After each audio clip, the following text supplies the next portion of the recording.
Ya desarrollamos entonces este asunto de la constitución de los jueces que atienden los procesos penales, cómo están organizados, qué competencias tienen, cuál es la jerarquía. Tenemos jueces que forman parte de un tribunal colegiado, que es la conformación de un grupo de abogados que están ejerciendo la función de jueces, pero también tenemos juzgados unipersonales, o sea, que está compuesto por un solo juez.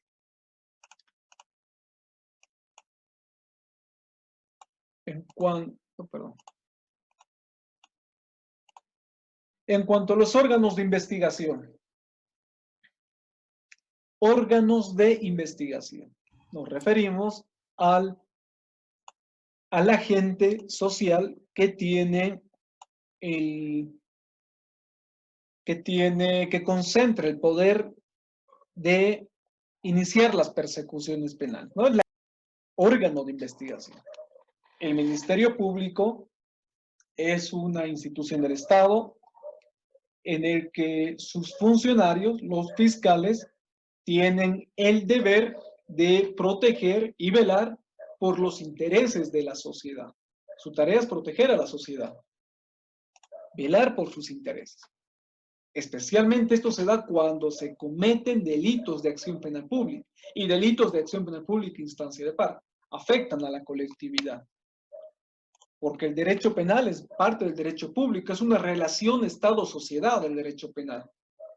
El poder punitivo del Estado se puede manifestar en esa relación.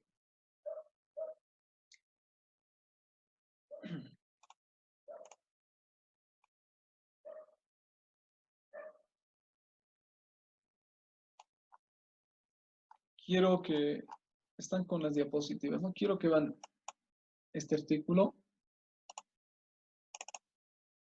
A partir del artículo 70 van a poder observar las funciones que tiene el Ministerio Público. Este artículo 70 no ha sido modificado, es hasta el 73. No sufrieron modificaciones con la 1173, que es la última normativa que ha generado cambios en el procedimiento penal.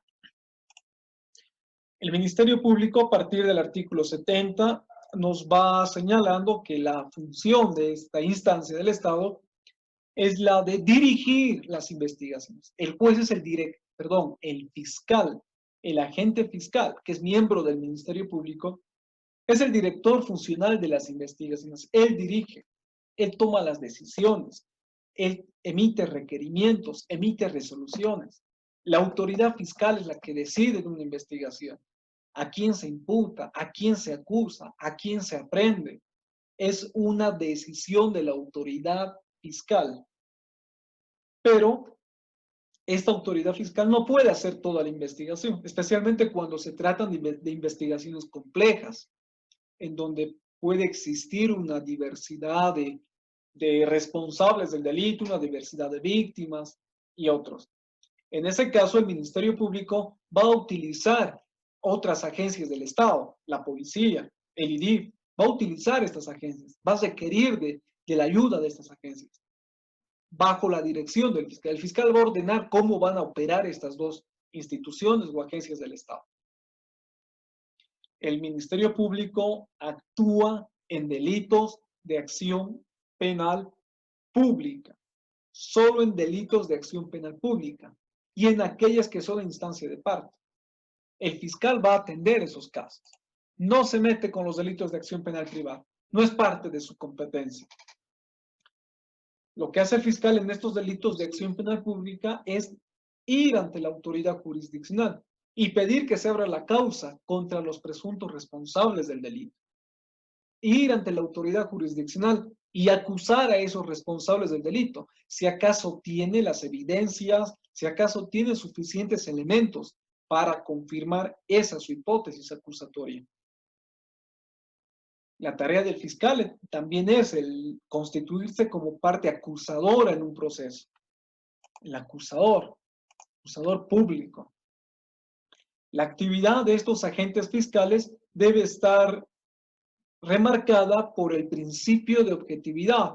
Esto quiere decir que toda autoridad fiscal debe actuar tomando en cuenta todos aquellos elementos o circunstancias que le permitan que le permitan sustentar o confirmar su acusación, o sea, su certeza de que a esa persona a la que la estaba investigando es con certeza responsable de ese delito, que tiene todos los elementos para demostrar. Bajo esa circunstancia, entonces tendrá que acusar. Ahora, bajo este principio de objetividad, ese fiscal también deberá atender todas aquellas circunstancias que le permitan entender que esa persona a la que estaba investigando no es responsable del delito, no participó en el mismo o carece de elementos de prueba como para sustentar su acusación. En ese caso, tendrá que, bajo este principio de objetividad, tomar en cuenta todas esas circunstancias y eximir de responsabilidad a ese presunto responsable del delito al que investigaba. Principio de objetividad, tomar en cuenta todas las circunstancias que surcan de esa investigación para acusar o para excluir de responsabilidad al individuo que se está investigando. El fiscal lo que hace es participar de todo el proceso. El fiscal tiene una participación transversal en todas las fases del proceso. El fiscal participa desde las primeras actuaciones, desde las primeras diligencias, hasta la ejecución de sentencia. Porque incluso tiene que observar que se cumpla la sentencia. Porque incluso está en las audiencias que buscan la revocatoria de la libertad condicional, por ejemplo, del individuo. O sea, participa en todas las fases del proceso el fiscal. Es por eso que se convierte también en director de las investigaciones. Tiene una participación muy activa, importante la del fiscal, porque debe velar por el interés de la sociedad. Debe actuar incluso ante jueces de ejecución penal, como les vengo señalando. Ahora, este fiscal no puede hacer el trabajo él solo. Va a necesitar de la colaboración de otras instancias, de otras agencias del Estado, para poner en marcha esta maquinaria de la persecución penal. Va a necesitar de que la policía le colabore, va a necesitar de que el Instituto de Investigaciones Forenses también le colabore.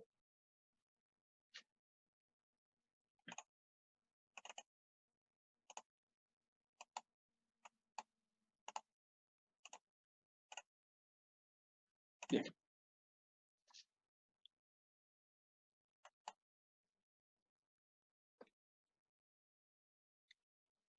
Entre los órganos de investigación, entonces.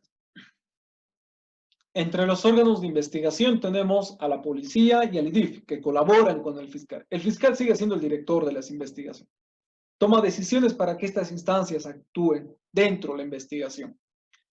En el caso de la policía, algunas de las atribuciones las vamos a ir viendo al momento de ir desglosando la participación de esta institución en una investigación, pero algunas de sus atribuciones y deberes es auxiliar a las víctimas, identificar a los sospechosos y si es procedente aprenderlos, encargado de custodiar las evidencias, encargado de ejecutar las decisiones que tome la autoridad fiscal.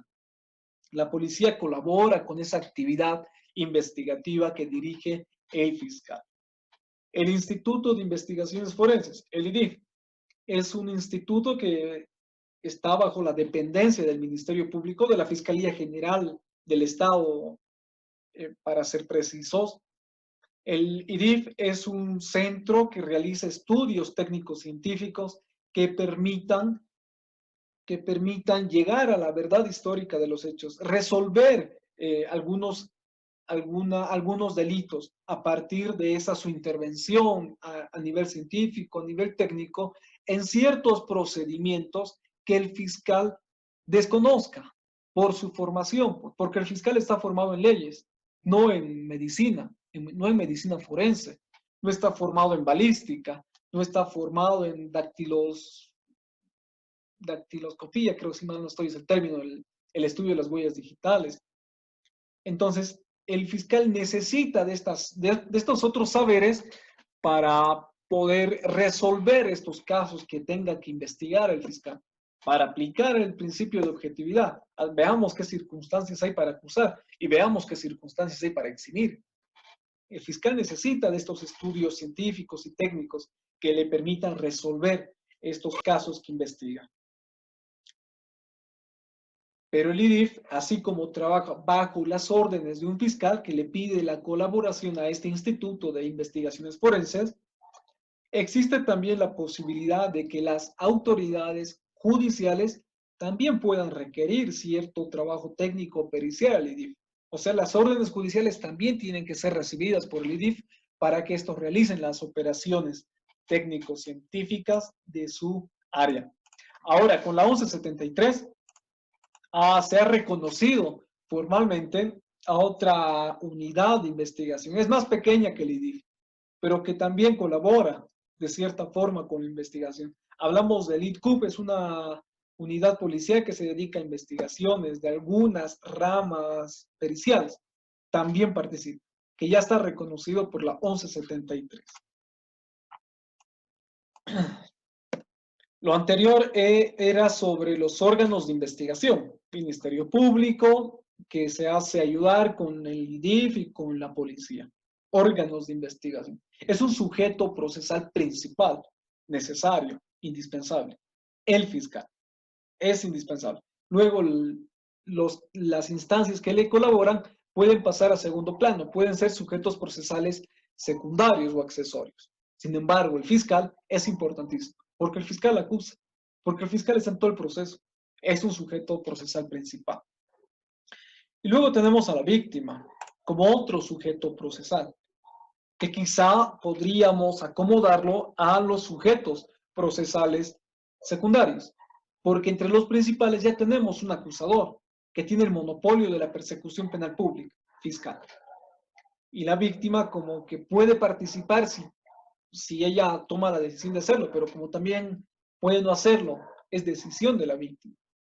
Sin embargo, el fiscal tiene la obligación de continuar, por lo tanto, es un sujeto procesal principal. Víctima.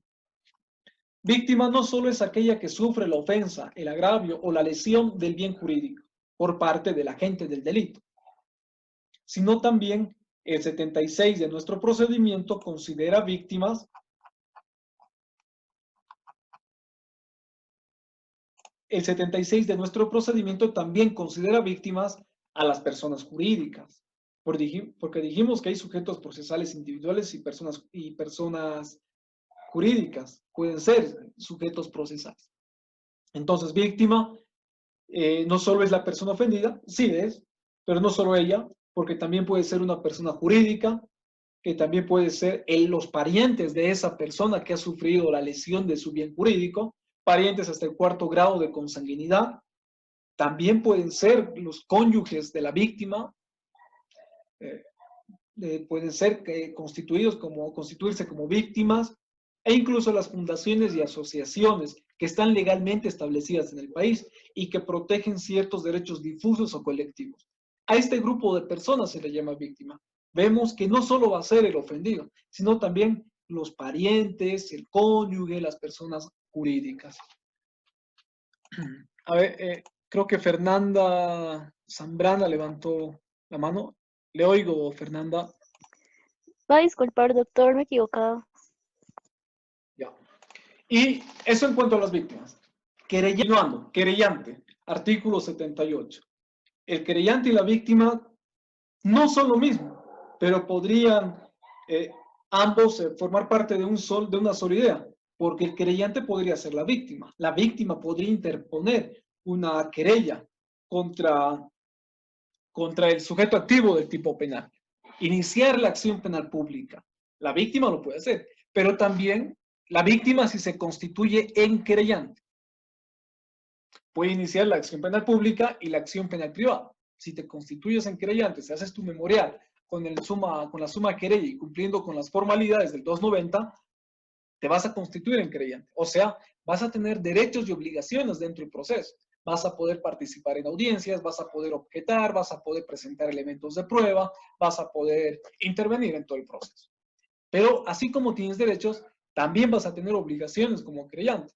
Tu obligación es la carga de la prueba. Tienes que probar lo que estás acusando, lo que estás tratando de imputar.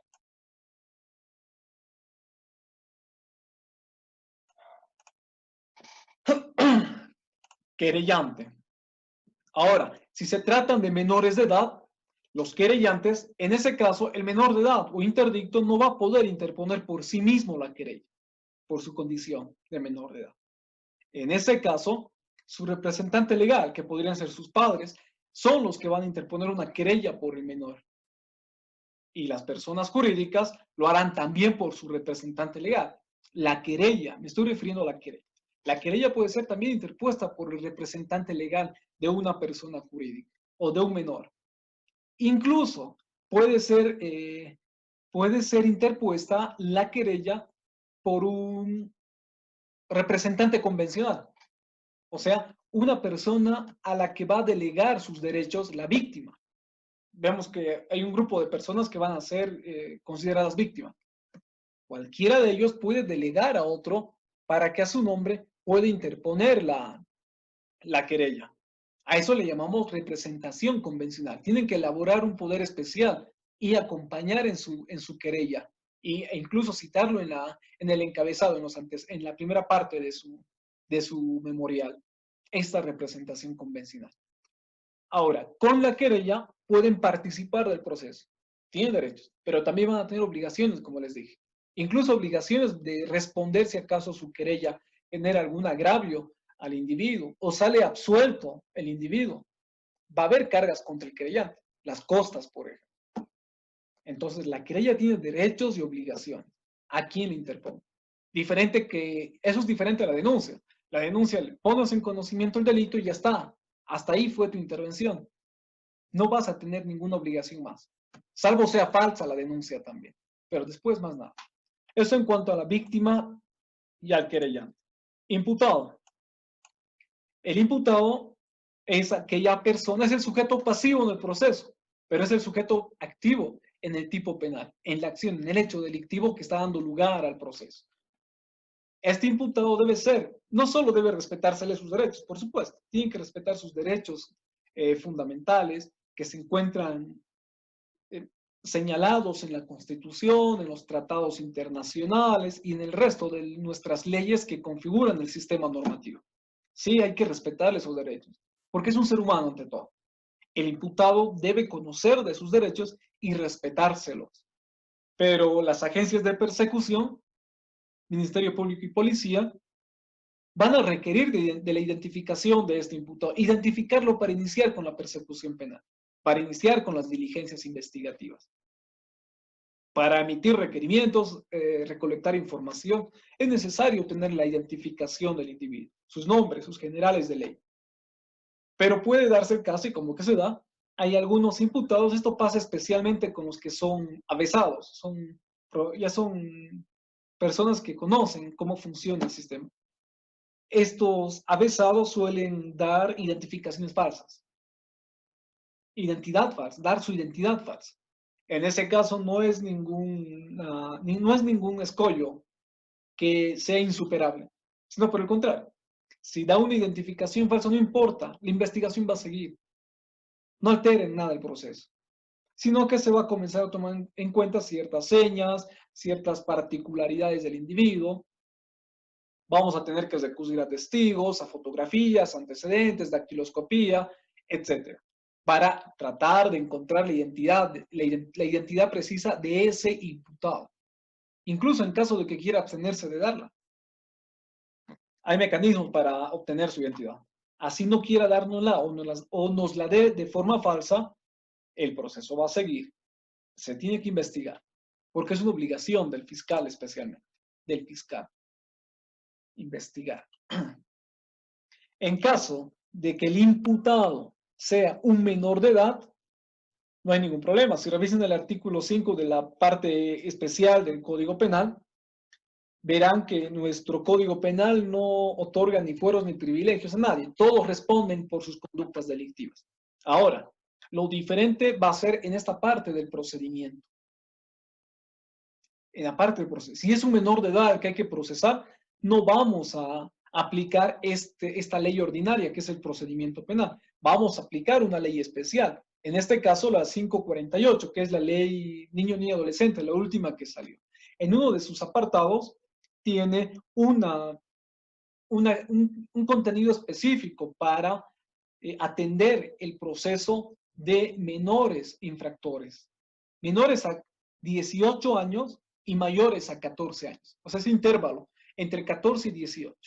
Estos jóvenes pasan al sistema penal para adolescentes, que se encuentra descrito en la Ley 548, Código Niño, Niña, Adolescente, el último.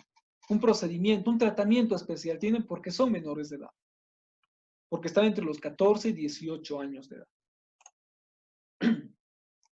Y entre los últimos sujetos procesales tenemos a los defensores. Los defensores actúan de forma activa en pro de los intereses del procesado, del acusado, del imputado.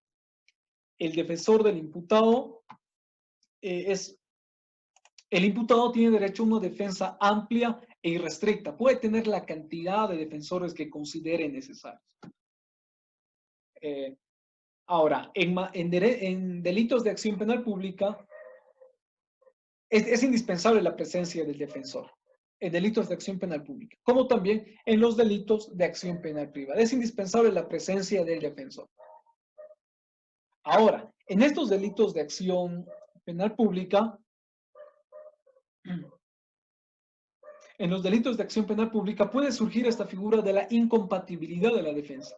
Esto va a darse cuando el defensor haya sido testigo o algún tipo de partícipe dentro de ese hecho. En ese caso, el juez podrá apartarlo a ese defensor, porque forma parte de la investigación como testigo o como partícipe del hecho. El defensor puede incluso realizar un abandono malicioso de la defensa, con el fin de dilatar, de perjudicar con la administración de justicia, de perjudicar con toda la diligencia previa que ha realizado el Ministerio Público. En ese caso, ese abandono malicioso que no esté justificado va a derivar a una multa. Es como una sanción económica a ese defensor, una multa económica, y que lo regular es el salario de un juez, como mínimo, a ese defensor del imputado. A ver, ¿quién está? Ortuño, le escuchamos. Doctor, buenas noches. Quería consultarle por qué un imputado, una persona que ha cometido un delito, directamente se somete al abreviado, proceso abreviado. El proceso abreviado no es un tema del que estemos hablando ahorita, no es objeto de este tema 2. Eso lo vamos a hablar en las salidas alternativas. Si se somete será porque asumió su responsabilidad en el hecho y va a tener algún beneficio en cuanto a la pena. Es voluntario. Pero eso lo vamos a hablar en el tema de las salidas alternativas.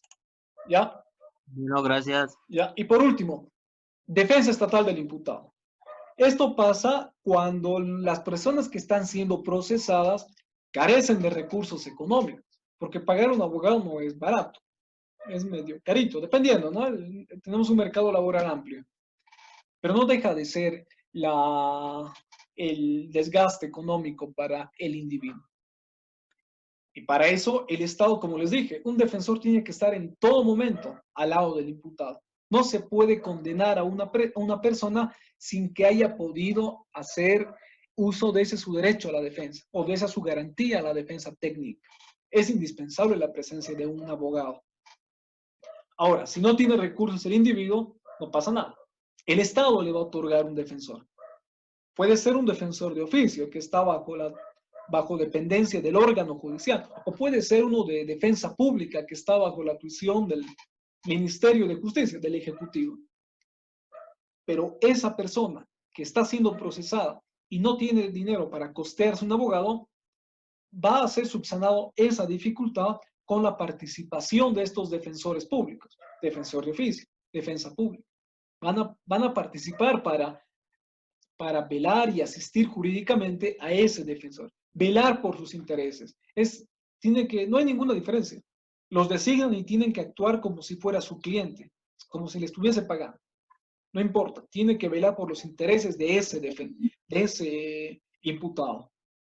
Garantizar ese principio de la presunción de inocencia. Ahora, si quieren acogerse al procedimiento abreviado, también lo pueden hacer.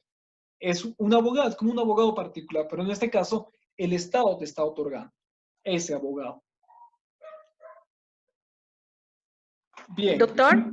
Hola, ahorita, con esto sí eso. Con esto sí eso. Ok. Tema Tiene que 3. llamar lista. Gracias. Sí, ahorita con esto sí eso. En este tema 3, entonces, hemos ido viendo las diversas personas que participan en un proceso penal. O sea, me refiero a los sujetos procesales. Hay sujetos procesales que son necesarios, son indispensables para todo el proceso.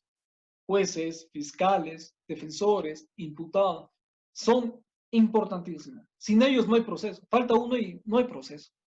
Son indispensables. Por lo tanto, son sujetos procesales principales. Pero también hay otros sujetos que participan durante el proceso y que son accesorios. A ellos, si bien es útil su participación, no es del todo imprescindible, porque ellos participan en una fase o en un momento determinado, no necesariamente en todo el proceso, salvo la víctima. La víctima puede estar de trampolín. Pero si hablamos de los policías, de los peritos, de los testigos, estos son sujetos procesales secundarios. Son útiles, pero no son indispensables. Luego vimos cómo está organizado el órgano judicial en cuanto a materia penal, las jerarquías que existen, los tribunales colegiados, los tribunales unipersonales, cuáles son sus atribuciones de cada uno de estos, cada uno actúa en una fase determinada.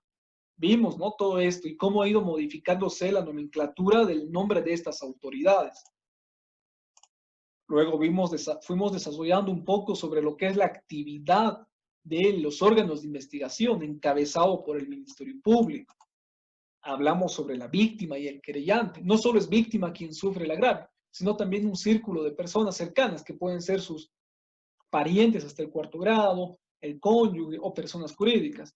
Luego tenemos al imputado, que es necesariamente debe estar asistido de un abogado defensor. Y en caso de no tener su abogado defensor, el Estado le va a facilitar uno.